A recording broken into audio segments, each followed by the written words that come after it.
আসসালামু আলাইকুম। সবাইকে শুভ বিকাল। বাবু ঘুমোচ্ছে, তো আমি শুয়ে শুয়ে জানলা দিয়ে বাইরে তাকিয়ে দেখি অনেক সুন্দর মেঘ। তো সেটা ভিডিও করলাম। জানি না আপনাদের ভালো লাগবে কিনা। আমার তো অনেক ভালো লাগলো।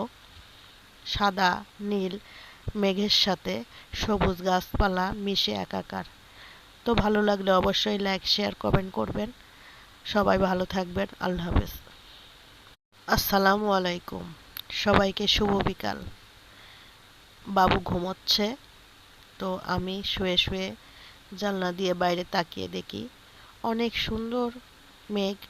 তো সেটা ভিডিও করলাম। জানি না আপনাদের ভালো লাগবে কিনা। আমার তো অনেক ভালো লাগলো। সাদা নীল মেঘের সাথে সবুজ গাছপালা মিশে একাকার। তো ভালো লাগলে অবশ্যই লাইক শেয়ার কমেন্ট করবেন। সবাই ভালো থাকবেন। আল্লাহ হাফেজ।